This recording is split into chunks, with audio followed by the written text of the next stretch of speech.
तो चलिए अब स्टार्ट करते हैं एटमॉस्फेयर को।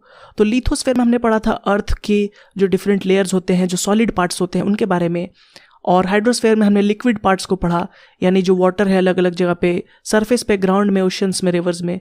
और अब हम पढ़ेंगे जो गैसियस पार्ट है जो अर्थ को सराउंड करता है उसके बारे में। ठीक है, तो एटमॉस्फेयर क्या होता है? जो हवा है, हम अर्थ को सराउंड करता है, एक लेयर ऑफ गैसेज है जो कि अर्थ को सराउंड करता है और उसे प्रोटेक्ट करता है बहुत ही केसेस में, तो उसे ही कहते हैं एटमॉस्फेयर। तो एटमॉस्फेयर के कई लेयर्स होते हैं, ठीक है, डिफरेंट डिफरेंट लेयर्स के डिफरेंट डिफरेंट नाम है और डिफरेंट डिफरेंट रोल्स हैं। तो देखते हैं कि हर एटमॉस्फेयर के लेयर का पर्टिकुलर क्या रोल है। ठीक है, तो सबसे पहले हम लोग स्टार्ट करेंगे फर्स्ट लेयर जो कि क्लोजेस्ट टू अर्थ है, और वो है ट्रोपोस्फेयर। ठीक है, तो ट्रोपोस्फेयर आप देख सकते हैं ये वाला लेयर हो गया जो कि अर्थ के ग्राउंड से लेकर करीब 20 किलोमीटर्स तक जाता है। ठीक है, अबव द सी लेवल।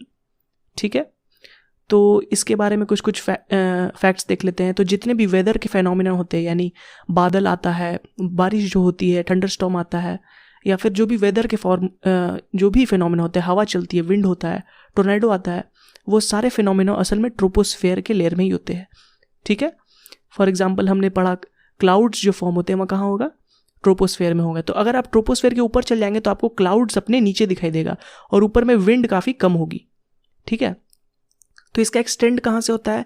ये करीब 0 से 8 किलोमीटर तक जाता है पोल्स पे, और करीब 18 किलोमीटर तक जाता है इक्वेटर में। ठीक है, तो पोल्स के पास ये थोड़ा पतला होता है करीब 8 किलोमीटर तक, और इक्वेटर के पास काफ़ी चौड़ा रहता है, 18 किलोमीटर तक ये एक्सटेंड करता है। ठीक है, 0 से लेकर 18 तक।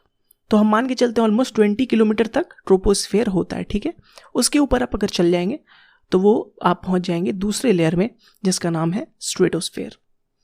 ठीक है, एक और मैं फैक्ट बता दूं कि जितने भी डस्ट पार्टिकल्स मैक्सिमम है वो ट्रोपोस्फेयर में एग्जिस्ट करते हैं। ठीक है, अब जहां पे ये ट्रोपोस्फेयर एंड होता है उसे कहते हैं ट्रोपोपॉज। ठीक है, ये भी आप याद रख सकते हैं एज अ फैक्ट कि जहां से ट्रोपोस्फेयर एंड होकर स्ट्रेटोस्फेयर चालू होता है उसे ट्रोपोपॉज कहते हैं। ठीक है, और इसमें जो डस्ट पार्टिकल्स होते हैं वही एब्जॉर्ब करते हैं जो हीट है और ग्रीन हाउस इफेक्ट को भी कॉज करते हैं। ठीक है, तो ये तो हमने पढ़ा ट्रोपोस्फेयर के बारे में। अब आते हैं स्ट्रेटोस्फेयर के बारे में। तो एक्सटेंड कहाँ से करेगा? तो जहाँ पे ट्रोपोस्फेयर खत्म होता है ऑलमोस्ट 20 किलोमीटर से लेके 50 किलोमीटर तक। ठीक है, तो ऑलमोस्ट 30 किलोमीटर वाइड ये स्ट्रेटोस्फेयर होगा।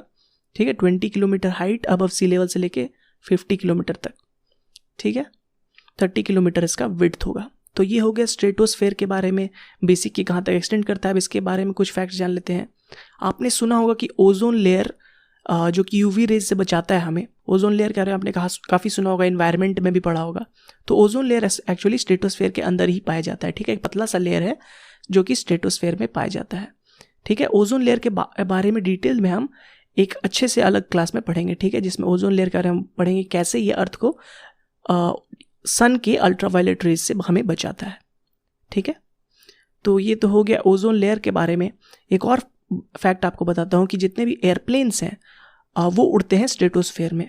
तो एयरप्लेन यहाँ क्यों उड़ते हैं? हमने अभी पढ़ा कि जितने भी वेदर के फेनोमेना है या फिर विंड है वो ट्रोपोस्फेयर में बहता है। ठीक है, तो यहाँ पे ना ही वेदर का फेनोमेना है, क्लाउड्स नहीं है, विंड्स नहीं है, तो ये काफ़ी आराम से बह सकता है without any drag force. Drag force काफ़ी कम होता है। ठीक है, इसीलिए जितने भी एरोप्लेन है वो स्ट्रेटोस्फेयर में उड़ते हैं। अब आते हैं नेक्स्ट लेयर में, वो है मीजोस्फेयर।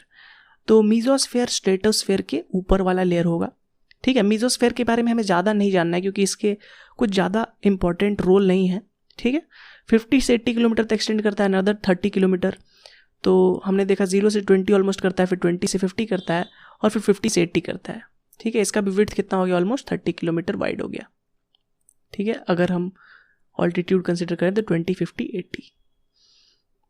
तो ये हो गया मीजोस्फेयर के बारे में। मीजोस्फेयर के बारे में आपको ज़्यादा नहीं जानना है। नेक्स्ट जो हम लेयर पढ़ने वाले हैं उसके बारे में आपको बहुत अच्छे से जानना है, और वो है आयोनोस्फेयर। ठीक है, जिसे कभी कभी थर्मोस्फेयर भी कहा जाता है। ठीक है, तो आयोनोस्फेयर कहाँ से स्टार्ट होगा? जहाँ से मीजोस्फेयर खत्म होगा वहाँ से स्टार्ट होगा, यानी 80 किलोमीटर हाइट से स्टार्ट होगा।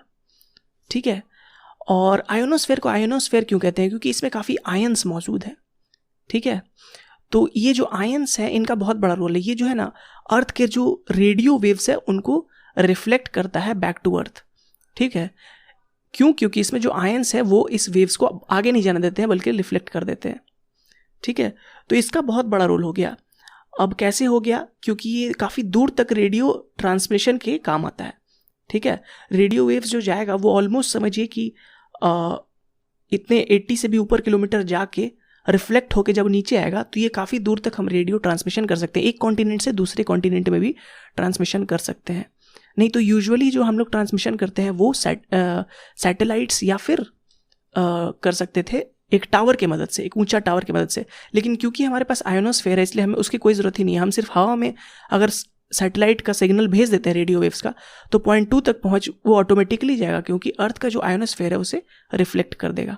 ठीक है, इसे समझने की कोशिश करते हैं। अगर पॉइंट P1 से पॉइंट P2 तक हमको भेजना है रेडियो वेव्स, ठीक है, सिग्नल, तो हम सिर्फ उसे आसमान में अगर भेज देते हैं तो वो ऑटोमेटिकली आयोनोस्फेयर से रिफ्लेक्ट होकर वहाँ पहुँच जाएगा। अगर आयोनोस्फेयर नहीं होता तो हमें एक सैटेलाइट की ज़रूरत पड़ती है, अगर वो काफ़ी दूर होता, और नहीं तो टावर बनाना पड़ता काफ़ी ऊंचा, किलोमीटर ऊंचा, तब जाके वो पॉइंट P1 से P2 पहुंच पाता। लेकिन क्योंकि आयोनोस्फेयर हमारे पास मौजूद है इसलिए हम सिर्फ एक अच्छे इंटेंसिटी का रेडियो वेव अगर आसमान में भेजें तो रिफ्लेक्ट होकर पॉइंट P2 तक पहुंच जाएगा। ठीक है, ये ओशियंस के पार कॉन्टिनेंट टू कॉन्टिनेंट भी आप भेज सकते हैं। ठीक है, तो ये तो आयोनोस्फेयर का रोल हो गया हमारे साइंटिफिक वर्ल्ड में, हमारे फिजिकल वर्ल्ड में। इसके अलावा एक नेचुरल प्रोटेक्शन भी हमें देता है अगेंस्ट मीटियोराइड्स। ठीक है, तो मीटियोर्स जो हमारे अर्थ की तरफ आते हैं, हमने मीटियोर्स के बारे में पढ़ा था, जो कि एस्टेरॉइड्स के टुकड़े होते हैं जो छटक के अर्थ की तरफ आ जाते हैं और अर्थ के ऑर्बिट में आ जाते हैं। ठीक है, एटमॉस्फेयर में आ जाते हैं, तो उन्हें मैक्सिमम जो डिस्ट्रॉय करता है वो आयोनोस्फेयर ही करता है। इसके जो आयंस है वो अच्छा खासा ड्रैग जनरेट करके उसे गर्म करके डिस्ट्रॉय कर देते हैं। ठीक है, इसके अलावा इसका एक और बड़ा रोल है कि अर्थ के जो एक्सरे और गामा रे है उसे एब्जॉर्ब कर लेता है आयोनोस्फेयर। तो हमें पता है कि जो भी हाई फ्रीक्वेंसी वेव्स होते हैं जैसे गामा रेज हो गया, एक्स रेज हो गया, यूवी रेज हो गया, ये नुकसान करते हैं ह्यूमंस को। ठीक है, तो एक्स रे और गामा रे को एब्जॉर्ब कर लेता है आयोनोस्फेयर और यूवी रेज को एब्जॉर्ब कर लेता है ओजोन लेयर। ठीक है, एक और फैक्ट है कि ऑरोरा जो बनता है, ऑरोरा बोरियालिस और ऑस्ट्रेलिस, जो भी दोनों ऑरोरा हमने पढ़ा था, वो भी बनता है इसी लेयर में। ठीक है, तो आयोनोस्फेयर हमने देखा कितना इंपॉर्टेंट लेयर है। इसके बाद जो फाइनल लेयर, फिफ्थ लेयर आता है, वो होता है एक्सोस्फेयर। और ये कुछ नहीं होता है, जहाँ तक यहाँ आयोनोस्फेयर खत्म होता है वहाँ से जहाँ तक आपको एयर पार्टिकल्स मिल जाए कुछ भी, तो वो हो जाता है एक्सोस्फेयर। ठीक है, एक्सोस्फेयर का कोई अलग से रोल नहीं है। ठीक है, तो ये थे हमारे जितने भी लेयर्स अर्थ के, एटमॉस्फेयर के, उनके बारे में हमने पढ़ा और जाना कुछ इंपॉर्टेंट फैक्ट्स जिनसे काफ़ी क्वेश्चंस आ सकते हैं। ठीक है, उम्मीद करता हूँ आपको ये वीडियो पसंद आया होगा। अगर पसंद आया तो हमारे चैनल को सब्सक्राइब करें और इस वीडियो को ज़रूर